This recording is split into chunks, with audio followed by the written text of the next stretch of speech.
നമസ്കാരം. Arundhati Roy Booker prize ജേതാവാണ്. കേരളത്തിൽ വളരെയധികം വേദികളിൽ ക്ഷണിക്കപ്പെടാറുള്ള ഒരു എഴുത്തുകാരിയാണ്, പ്രഭാഷകയാണ്, സാമൂഹിക പ്രവർത്തകയാണ്. ഇങ്ങനെയൊക്കെയാണ് വെപ്പ്. ഈ ബുക്കർ പ്രൈസ് അതുപോലുള്ള അന്താരാഷ്ട്ര പുരസ്കാരങ്ങളെ സംബന്ധിച്ച് പറയുകയാണെങ്കിൽ ഒരു ഉദാഹരണം പറയാം. രമൺ മാഗ്സസെ അവാർഡ് പത്രപ്രവർത്തകർക്ക്, മാധ്യമപ്രവർത്തകർക്ക് നൽകുന്നൊരു അവാർഡാണ്. വലിയ മാധ്യമപ്രവർത്തകരുടെ ഓസ്കാർ എന്നൊക്കെ പലപ്പോഴും വിളിക്കപ്പെടാറുള്ള ഒരു പുരസ്കാരമാണ്. പക്ഷേ ഓസ്കാർ ശരിക്കും പുലിസ്റ്റർ ആണെന്നും ഇത് ഗോൾഡൻ ഗ്ലോബ്സ് ആണെന്നും ഒരു തർക്കവുമുണ്ട്. അതെന്ത് തന്നെ ആയിക്കൊള്ളട്ടെ, അത്തരത്തിലുള്ള പുരസ്കാരം നേടിയൊരു വ്യക്തിയാണ് ഭാരതത്തിൽ രവീഷ് കുമാർ എന്ന ഹിന്ദി ജേർണലിസ്റ്റ്, മാധ്യമപ്രവർത്തകൻ. ആ മാധ്യമപ്രവർത്തകൻ്റെ ഒരു പ്രവർത്തന രീതി അദ്ദേഹത്തെ ഇപ്പോൾ മുഖ്യധാരാ മാധ്യമങ്ങളിൽ നിന്നൊക്കെ പുറത്താക്കി ഇപ്പോൾ സ്വന്തമായി ഒരു യൂട്യൂബ് ചാനൽ നടത്തി ജീവിക്കുകയാണ് അദ്ദേഹം. വളരെയധികം പ്രേക്ഷകരുമുണ്ട് കേട്ടോ. പക്ഷേ അദ്ദേഹത്തിൻ്റെ ഒരു നിലവാരം അളക്കണമെങ്കിൽ ഒരു ദീർഘദൂര അതിവേഗ ട്രെയിൻ സർവീസുകൾ ഭാരതത്തിൻ്റെ നിരവധി തീർത്ഥാടന കേന്ദ്രങ്ങളിലേക്ക് ആരംഭിക്കപ്പെട്ടു. ആ ട്രെയിൻ സർവീസുകളെക്കുറിച്ച്, ആ തീവണ്ടി സംവിധാനങ്ങളെക്കുറിച്ച് അദ്ദേഹം നടത്തിയൊരു പ്രസ്താവന അല്ലെങ്കിൽ ഒരു അഭിപ്രായ പ്രകടനം വളരെ രസകരമായിരുന്നു. 10 മണിക്കൂർ വേണ്ടിയിരുന്ന യാത്ര 4 മണിക്കൂറായി ചുരുങ്ങി. അപ്പോൾ ഈ മിച്ചം വരുന്ന 6 മണിക്കൂർ, ബാക്കി വരുന്ന 6 മണിക്കൂർ, അല്ലെങ്കിൽ നിങ്ങൾ സേവ് ചെയ്യുന്ന 6 മണിക്കൂർ എന്ത് ചെയ്യുമെന്നുള്ളതാണ് പ്രശ്നം. അത് ഭാരതീയരെ സംബന്ധിച്ച് വലിയൊരു ചോദ്യചിഹ്നമാണ്. അതുകൊണ്ട് ഇത്ര അതിവേഗ റെയിലുകളുടെ ഒന്നും ആവശ്യമില്ല. ഇതാണ് അദ്ദേഹത്തിൻ്റെ അഭിപ്രായ പ്രകടനം. പൂർണ്ണമായ മോദി വിരോധം, ഭാരത വിരോധത്തിലേക്ക് അദ്ദേഹം കടന്നതായി കണ്ടിട്ടില്ല. പക്ഷേ നരേന്ദ്രമോദി സർക്കാരിൻ്റെ എല്ലാ നടപടികളെയും, അത് ഭാരതത്തിൻ്റെ സൈനിക നടപടികളാകട്ടെ, ഭാരതത്തിൻ്റെ വികസന സംബന്ധിയായ നടപടികളാകട്ടെ, അതിനെല്ലാം ചോദ്യം ചെയ്യുന്നൊരു ശീലം അദ്ദേഹത്തിനുണ്ട്. ഇനി മറുവശത്ത് അരുന്ധതി റോയിലേക്ക് തിരികെ വന്നാൽ, അരുന്ധതി റോയ് അടിമുടി ഒരു ഭാരത വിരുദ്ധയാണ്. യാസിൻ മാലിക്കിലെ പോലുള്ള ജിഹാദികളുമായിട്ടുള്ള സൗഹൃദത്തിൻ്റെ പരിധി വിട്ട സൗഹൃദമാകട്ടെ, അത് ഏത് തരത്തിലുള്ളതോ ആയിക്കോട്ടെ, അതവരുടെ വ്യക്തിപരമായിട്ടുള്ള കാര്യം. പക്ഷേ ആ സൗഹൃദം അവർ സൂക്ഷിക്കുന്നത് ഭാരതവിരുദ്ധനായൊരു ജിഹാദിയോടാണ്. ഇപ്പോൾ നരേന്ദ്രമോദിയും BJP സർക്കാരും അധികാരത്തിൽ വന്നതുകൊണ്ട് മാത്രം നിയമത്തിൻ്റെ പിടിയിലകപ്പെട്ട് നിസ്സഹായനായി കയ്യും കാലും ഇട്ടടിക്കുന്ന കോൺഗ്രസ് സർക്കാർ പൊന്നുപോലെ പോറ്റി വളർത്തി പ്രധാനമന്ത്രിയുടെ കാര്യാലയത്തിൽ വരെ സ്വതന്ത്ര സഞ്ചാരം അനുവദിച്ചിരുന്ന ഒരു ഭീകരവാദിയാണ് യാസിൻ മാലിക്. ആ യാസിൻ മാലിക്കിൻ്റെ ഉറ്റ തോഴിയാണ് അരുന്ധതി റായ്. അതിനും അപ്പുറത്തേക്ക് എഴുത്തുകാരി എന്നുള്ളൊരു പുരസ്കാരം നൽകി ഈ ബുക്കർ പോലുള്ള പുരസ്കാരങ്ങളുടെ സംഘടനകൾ ഇവരെ ഭാരതത്തിലേക്ക് അയക്കുന്നത് വ്യക്തമായ അജണ്ടകളോടുകൂടിയാണ്. ഭാരതത്തിൻ്റെ വികസനം തടയുക, ഭാരതത്തിലുണ്ടാകുന്ന അതിപ്പോൾ വടക്ക് കിഴക്കൻ സംസ്ഥാനങ്ങളിലാകട്ടെ കശ്മീരിലാകട്ടെ ഉണ്ടാകുന്ന വിഘടനവാദ ഭീകരവാദ പ്രവർത്തനങ്ങൾക്ക് ഒരു താങ്ങായി, ബൗദ്ധിക താങ്ങായി നിലനിൽക്കുക തുടങ്ങിയ വിവിധോദ്ദേശ പദ്ധതിയോടുകൂടിയാണ് ഇത്തരത്തിലുള്ള പുരസ്കാരങ്ങൾ ഇതുപോലുള്ള വ്യക്തികളെ തേടിയെത്തുന്നത്. അല്ലെങ്കിൽ ആലോചിച്ച് നോക്കൂ, ഗോഡ് ഓഫ് സ്മോൾ തിങ്സ് എന്നവരുടെ പുസ്തകത്തിന് മുൻപും പിൻപും അവരുടെ ഓർമ്മയിൽ നിൽക്കുന്ന, നിങ്ങൾ വായിച്ചിട്ടുള്ളൊരു കൃതി പറയൂ, അതിലുള്ള ഏതെങ്കിലും ഒരു കഥാപാത്രത്തെയും സംഭാഷണത്തെയും അല്ലെങ്കിൽ ഒരു സാഹചര്യത്തെയും കഥാസന്ദർഭത്തെയും നിങ്ങൾക്ക് പെട്ടെന്ന് ഓർത്തെടുക്കുവാൻ സാധിക്കുമോ? ഗൂഗിളിൽ തപ്പണ്ട, സ്വന്തം മനസാക്ഷിയോട് ചോദിച്ചാൽ മതി. ഇല്ല എന്നുള്ളതാണ് സത്യം. അടിസ്ഥാനപരമായിട്ട് ഒരു ബിലോ ആവറേജ് എഴുത്തുകാരി പോലും അല്ലാത്ത ആരുടെയൊക്കെയോ പദ്ധതികളുടെ ആവശ്യപ്രകാരം ഇത്തരത്തിലൊരു സാന്നിധ്യം ഭാരതത്തിൽ ആവശ്യമാണ് എന്നത് കണ്ടുകൊണ്ട് മാത്രം ബുക്കർ പ്രൈസ് പോലുള്ള പുരസ്കാരം തേടിയെത്തിയ ഒരു വ്യക്തിയാണ് അരുന്ധതി റോയ്. അടിമുടി ഭാരതവിരുദ്ധ, കശ്മീരിൻ്റെ കാര്യത്തിൽ കശ്മീർ ഭാരതത്തിൻ്റേതല്ല, കശ്മീരിന് മേൽ യാതൊരു അവകാശവും ഇല്ല എന്ന് പരസ്യമായി പ്രഖ്യാപിക്കുന്ന, ഭാരതീയ സൈന്യം കശ്മീരിൽ ബലാത്സംഗം ഉൾപ്പെടെയുള്ള ക്രൂരകൃത്യങ്ങൾ തുടരെ ചെയ്യുകയും അതിൻ്റെ പേരിൽ ഒരു സൈനികൻ പോലും ശിക്ഷിക്കപ്പെട്ടിട്ടില്ല എന്ന് തുടങ്ങിയ വ്യാജമെന്നതിനുമപ്പുറം മ്ലേച്ഛമായ ആരോപണങ്ങൾ അന്താരാഷ്ട്ര വേദികളിൽ, ഇത്തരത്തിലുള്ള അവരുടെ പിന്നിലുള്ള സ്ഥാപിത താല്പര്യക്കാർ ഒരുക്കി കൊടുക്കുന്ന വേദികളിൽ നിർലജ്ജം വിളിച്ച് പറയുന്ന ഒരു സ്ത്രീയാണവർ. ഇവരെ സംബന്ധിച്ച് പറയുകയാണെങ്കിൽ ഗുജറാത്ത് കലാപം, 2002 ഗുജറാത്ത് കലാപത്തെ സംബന്ധിച്ച് ഈ ഗർഭിണി ഭ്രൂണം ശൂലം എന്നൊരു പ്രയോഗം പ്രേക്ഷകർക്ക് ഓർക്കുന്നുണ്ടാവും. അല്ലെങ്കിൽ നമ്മുടെ കമ്മ്യൂണിസ്റ്റുകാർ AA റഹീമൊക്കെ സ്ഥിരമായി എടുത്തിട്ട് അലക്കുന്ന ഗർഭിണി ഭ്രൂണം ശൂലം RSS, can you could you, ആ രീതിയിൽ അലക്കുന്ന ഒരു പ്രയോഗമാണ് ഈ ഗർഭിണി ഭ്രൂണം ശൂലം. ആ കഥയുടെ ഉപജ്ഞാതാവ് ഇവരാണ്.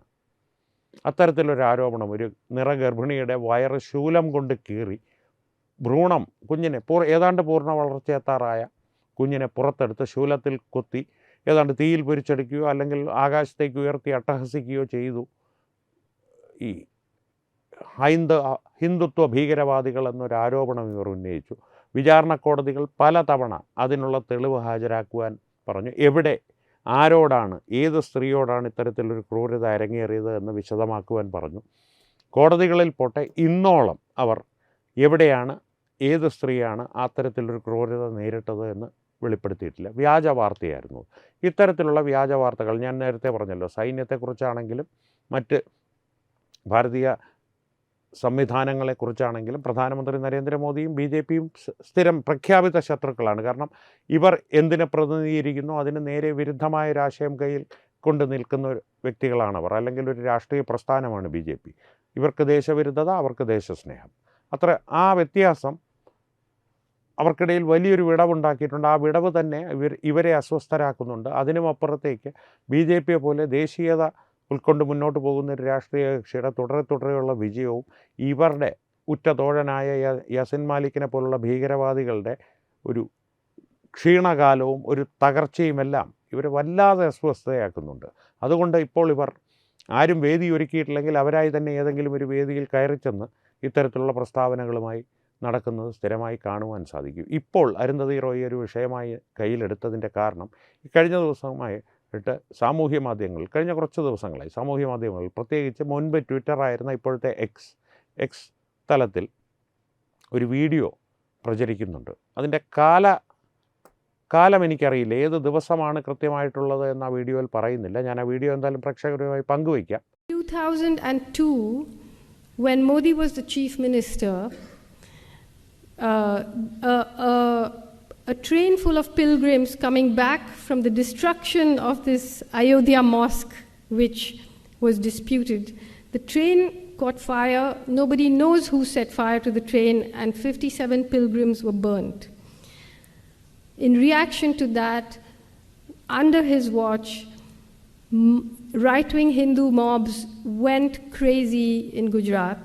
They burnt and killed and raped, and something like between 1,000 and 2,000 Muslims were massacred openly on the streets of Gujarat. ഇത്രയേ ഉള്ളൂ. അവർ പറയുന്നത് ഗുജറാത്ത് കലാപം, അതിന് കാരണമായ ഗോദ്ര ട്രെയിൻ തീവെപ്പ്, ആ ഭീകരവാദ പ്രവർത്തനം നടന്നതിൻ്റെ ഒരു പശ്ചാത്തലം വിവരിച്ചാണ് അവർ തുടങ്ങുന്നത്, ഈ വീഡിയോ തുടങ്ങുന്നത്. ഒരല്പം നീണ്ട പ്രസംഗമാണ്. അതിൽ ഈ ഗുജറാത്ത് കലാപവുമായി ബന്ധപ്പെട്ട ഭാഗം മാത്രമാണ് ഞാൻ പ്രേക്ഷകരുമായി പങ്കുവയ്ക്കുവാൻ ശ്രമിക്കുന്നത്. കോപ്പിറൈറ്റിൻ്റെ പ്രശ്നമില്ലെങ്കിൽ തീർച്ചയായും പങ്കുവയ്ക്കാം, ഇല്ലെങ്കിൽ അതിൻ്റെ ഒരു ശബ്ദമെങ്കിലും, ഇംഗ്ലീഷിലുള്ള ശബ്ദ സന്ദേശമെങ്കിലും പ്രേക്ഷകരുമായി പങ്കുവയ്ക്കാൻ ശ്രമിക്കാം. സാരാംശത്തിലേക്ക് മടങ്ങി വന്നാൽ, ഗോദ്ര ട്രെയിൻ തീവെപ്പ്, ആ ട്രെയിൻ എവിടെ നിന്ന് വരുന്നു എന്നവർ പറയുന്നുണ്ട്. അയോധ്യയിലെ തർക്കമന്ദിരം തകർത്തിട്ട് തിരികെ വന്ന കർസേവകർ സഞ്ചരിച്ചിരുന്ന ട്രെയിനാണത്. കാലഘടന തമ്മിലുള്ള വ്യത്യാസം നിങ്ങളൊന്ന് ചിന്തിച്ചു നോക്കുക. അവർ പറയുന്ന കൃത്യമായിട്ടുള്ള കാര്യങ്ങൾ, അയോധ്യയിൽ നിന്ന് കർസേവകർ മടങ്ങി വന്ന ട്രെയിനാണ് ഗുജറാത്തിലെ ഗോദ്രയിൽ വെച്ച് അഗ്നിക്കിരയായതും ആളുകൾ മരണപ്പെട്ടതും. അതിൽ തന്നെ അവർ പറയുന്ന പ്രധാനപ്പെട്ട മറ്റൊരു പോയിൻ്റ് എന്ന് പറയുന്നത്, ഇന്നോളം ആ ട്രെയിനിന് എങ്ങനെയാണ് തീ പിടിച്ചത് എന്ന് ആർക്കും കണ്ടെത്തുവാൻ കഴിഞ്ഞിട്ടില്ല. ഒരു കാര്യം കൂടി ഓർക്കുക, ബാബറി മസ്ജിദ് തകർത്തിട്ട്, അതായത് അയോധ്യയിലെ തർക്കമന്ദിരം തകർത്തിട്ട് തിരികെ വന്നവരാണ് ഈ ട്രെയിനിനുള്ളിൽ ഉണ്ടായിരുന്നത്, കർസേവകരാണ് എന്നാണ് അവർ പറയുന്നത്. ഇതിലെ വൈരുദ്ധ്യം എവിടെ നിന്ന് തുടങ്ങണമെന്നാണ് ഞാൻ ആലോചിക്കുന്നത്. ചിരിക്കണോ കരയണോ എന്നറിയാത്തൊരവസ്ഥയാണ്. 1992 തകർക്കപ്പെട്ട ആ തർക്കമന്ദിരം തകർത്തതിന് ശേഷം ട്രെയിൻ പിടിച്ചത് ഗുജറാത്തിലേക്ക് തിരികെ വന്ന കർസേവകർക്ക് അയോധ്യയിൽ നിന്ന് ഗുജറാത്തിലെത്താൻ വേണ്ടി വന്നത് 10 വർഷങ്ങളാണ്. 92ഉം 2002 ഗോദ്ര ട്രെയിൻ തീവെപ്പ് എന്ന ഭീകരവാദ സംഭവം അരങ്ങേറുന്നത്. തന്നെയുമല്ല, അവർ അടുത്തൊരു അവകാശവാദം പറയുന്നുണ്ടല്ലോ, ഈ ട്രെയിൻ എങ്ങനെയാണ് തീ പിടിച്ചത് എന്നുള്ളതിനെ സംബന്ധിച്ച് ആർക്കും ഒരു വ്യക്തതയുമില്ല എന്നുള്ളത്. ആ ട്രെയിൻ തീവെപ്പുമായിട്ട് സംബന്ധിച്ച് എത്രയോ കുറ്റവാളികളെ, ജിഹാദികളെ കോടതികൾ ശിക്ഷിച്ചു കഴിഞ്ഞു, പര്യാപ്തമായ തെളിവുകളോടുകൂടി തന്നെ. ഇപ്പോഴും വ്യാജ പ്രചരണവുമായി അവർ മുന്നിട്ടിറങ്ങുകയാണ്. കഴിഞ്ഞില്ല. ആ ട്രെയിൻ തീവെപ്പിന് ശേഷം ഹിന്ദുത്വ ശക്തികൾക്ക് ആകെ ഭ്രാന്ത് പിടിച്ചൊരവസ്ഥയായിരുന്നു. ആൻഡ് അണ്ടർ ഹിസ് ലീഡർഷിപ്പ്, അയാളുടെ നേതൃത്വത്തിൽ അല്ലെങ്കിൽ നേതൃത്വത്തിന് കീഴിൽ, അയാൾ ആരാണ് എന്നുള്ളത് പ്രേക്ഷകർക്ക് വ്യക്തമായി കാണും, നരേന്ദ്രമോദിയാണ്. നരേന്ദ്രമോദിയുടെ നേതൃത്വത്തിൽ അവർ അഴിഞ്ഞാടുകയായിരുന്നു. 3-4 ദിവസങ്ങൾ ഏതാണ്ട് 2000-ഓളം മുസ്ലിങ്ങളെ അവർ കൊന്നൊടുക്കി. ഇതാണ് അവരുടെ അവകാശവാദം. അതാണ് ഞാൻ ആദ്യം ഒരു നിമിഷം അവർ പറഞ്ഞ ആ വാക്കുകൾ കൃത്യമായിട്ടൊന്ന് പറയുവാൻ വേണ്ടി ഒന്ന് നോക്കിയതിന് ശേഷം ഞാനൊന്ന് സംശയിച്ച് നിന്നത് അതുകൊണ്ടാണ്. എവിടെ തുടങ്ങണം ഇതിലെ ഒരു വ്യാജ പ്രചരണത്തിൻ്റെ ഒരു വിശകലനം, അല്ലെങ്കിൽ ട്രോളന്മാരുടെ ഭാഷയിൽ പറഞ്ഞാൽ വലിച്ചു കീറി ഒട്ടിക്കലൊന്നും ഞാൻ ഉദ്ദേശിക്കുന്നില്ല. പ്രേക്ഷകരുടെ മുമ്പിൽ കണക്കുകൾ അല്ലെങ്കിൽ സത്യാവസ്ഥ അവതരിപ്പിക്കുക, എൻ്റേതായിട്ടുള്ളൊരു വാദം പറയുക. എന്തുകൊണ്ട് ഇവരിത് ചെയ്യുന്നു? അതിനൊറ്റ കാരണമേ ഉള്ളൂ, അവരെ തീറ്റിപ്പോറ്റുന്ന അവരുടെ യജമാനന്മാർ കൽപ്പിക്കുന്നു, അവർ അനുസരിക്കുന്നു. രാജ്യവിരുദ്ധത എങ്ങനെ ബൗദ്ധികമായി സമൂഹത്തിൽ പ്രചരിപ്പിക്കാമെന്നുള്ളതിൽ ഒരു മാസ്റ്റർ ക്ലാസ് തന്നെ അരുന്ധതി റോയ്ക്ക് എടുക്കുവാൻ സാധിക്കും. കാരണം അവർ ആധികാരികമായിട്ടുള്ള ഒരു വിഷയവും കയ്യിലെടുക്കാറില്ല. ഒരു വിഷയത്തെ സംബന്ധിച്ചും തെളിവുകളുടെ അടിസ്ഥാനത്തിൽ സംസാരിക്കുവാനുള്ള ഒരു ശേഷി അവർക്കില്ല താനും. കാരണം അടിസ്ഥാനപരമായി ഞാൻ ഷൂട്ട് ആൻഡ് സ്കൂട്ട് എന്ന ഒരു തന്ത്രമാണ് അവർ ഉപയോഗിക്കുന്നത്. വെടിയുതിർക്കുക, അവിടുന്ന് കടന്നു കളയുക, അത്തരത്തിലുള്ളൊരു തന്ത്രമാണ്. അതാണ് ഞാൻ നേരത്തെ പറഞ്ഞത്, ഗർഭിണി ഭ്രൂണം ശൂലം ഈ കഥയുടെ ഉപജ്ഞാതാവ് ഇവരാണ്. 1921 മലബാർ ഏറനാട് ഇത്തരത്തിലുള്ള ക്രൂരകൃത്യം നടന്നതായിട്ട് അനി ബെസൻറ്റും അംബേദ്കറും നേരിട്ട് കണ്ട് പറയുന്നുണ്ട്. ജീവൻ നഷ്ടപ്പെടാത്തൊരു കുട്ടി വയറ് കീറിപ്പൊളിഞ്ഞൊരു ഗർഭിണിയുടെ വയറ്റിൽ നിന്ന് പുറത്ത് ചാടി കിടക്കുന്നത് അനി ബെസൻറ്റ് നേരിട്ട് കണ്ടിട്ടുണ്ട്. അതിന് കാരണക്കാർ ജിഹാദികളായിരുന്നു. ആ ജിഹാദികളുടെ പിന്മുറക്കാർ ആരോ ഗുജറാത്തിലുണ്ടായിരുന്നെന്നും അവരുടെ മേലേക്ക് ഹിന്ദുത്വ ശക്തികൾ ഇത്തരത്തിലൊരു ക്രൂരകൃത്യം ചെയ്തു എന്നുമാണ് അരുന്ധതി റോയ് ആരോപിക്കുന്നത്.